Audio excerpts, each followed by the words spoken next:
ายดีมื้อนี้เป็นวันเสาร์เนาะมื้อพักผ่อนตอนนี้อายกำลังมาครับ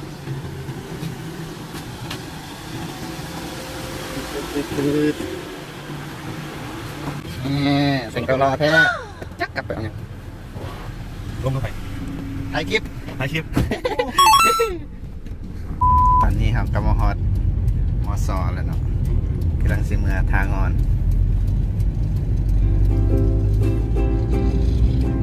อยู่สิว่าตังก็บ่แม่นเลยสิว่าเอาว่าอากาศกันน่าสิคนละอย่างโอ้เดี๋ยวไปซื้อลูกมองหรอกพาคงลงน้ำแม่ได้อยู่ดีโนบนน้ำท่วมขังนะเนาะก็อยู่นี่หน่อยต่อโมเมนต์ปะค่อยไปแต่ตอนเขายังบ่ทันเฮ็ดฮอตที่ถือว่าโดนเติบแล้วได้นี่2 เมตรหาไปบ่ได้น่าสนใจนี่ทินเก่าแล้วฮอตทินเก่าแล้ว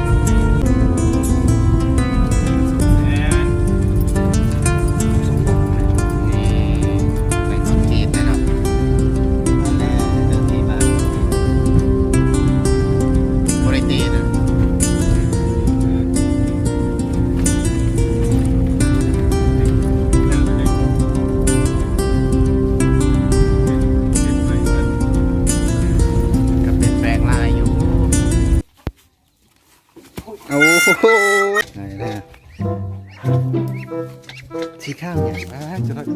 จ้าของเส้นสบายดีมื้อนี้เป็นวันเสาร์เนาะมื้อพักผ่อนมื้อนี้เราก็สิไปริมทางอนพอดีอายเอามาครับมาเบิ่งผู้ใดตอนนี้เราก็กำลังย่างออกไปริมทางอนมีโอกาสได้ไปริมทางอนโดนไปดนเลยแหละไม่ได้ไปตอนนี้อายกำลังมาครับ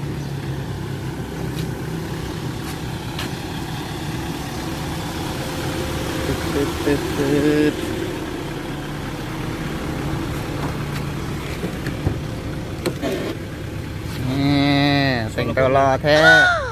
จักกลับไปเอาเนี่ยลมก็ไปถ่ายคลิป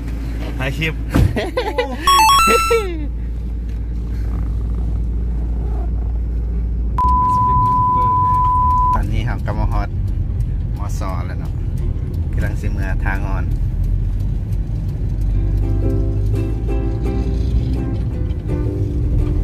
มันง่ายไหมมันง่ายเข้าไปง่ายได้เสียค่าคลิปไม่ได้เสียอยู่ดอกคันได้เงินมื้อหน้าเอาขาวปอกหนึ่งเลยนะโอ้อันนั้นบ้านมาได้17 ซับนะสมูสลองกันนะได้ตะเวนทุกเดือนเรียนได้17 ซับก็สำนานแล้วเป็นกันนะว่าเดี๋ยววันนั้นก็เห็นคลิปกันว่าได้หาซับสลองกันนะสติ๊กแล้วก็ได้ตะเวนวันนั้นก็ไม่ได้สลองวันนึงไม่ทุกเลยจบ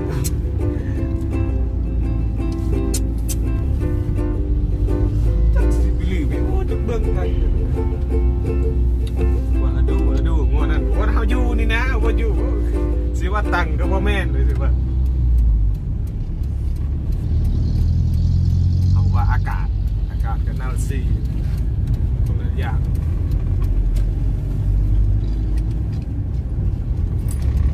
โอ้ลืมไปซื้อลูกมองเนาะพาคงลงน้ำเงิมเนาะมื้อนี้สิลงได้สิบ่ไอ้สิญาติได้เขาบริหารลงคักหน่อยตรงเงินสูงประมาณเดือน4 เดือน 5 เดือน 3 เดือน 4มองลงไปใส่แล้วกันตึกแง่กินปลาน้ำเพิ่มเลย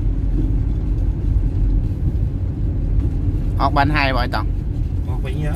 เอาน้องยังบริเห็นนะเห็นไหมต้องอยากเบิ้งกายยังไม่อยากเบิ้งสักเป็นอะไรเป็นอะไรเสียความรู้สึกพ่อแม่ได้อยู่ดีโนบนน้ำท่วมขังนะเนาะก็อยู่นี่หน่อยต่อโมเมนต์ปะค่อยไปแต่ตอนเขายังบ่ทันเฮ็ดฮอตที่ถือว่าโดนเติบแล้วได้นี่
อะไรคือเงียบเงาแท้จัง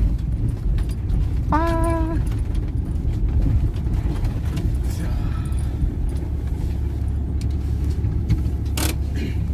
คือว่าเงียบเงาแท้บัดนี้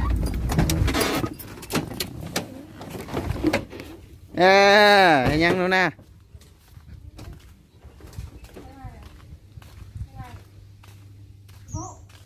เห็นยังนู้นน่ะ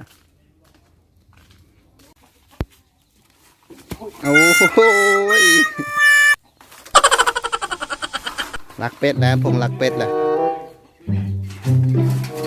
มาทางงอนทางที่กับลักทั้งทีแล้วเนาะจอนี้เนาะ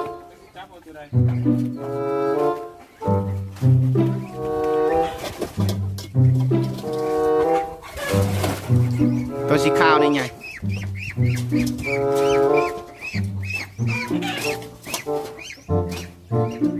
ไงวะ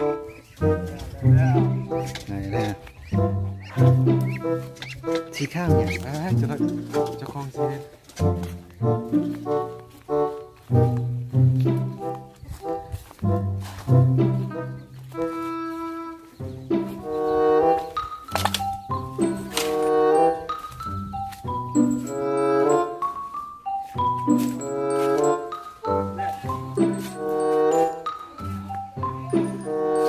คุณบัวสิร้ายเลย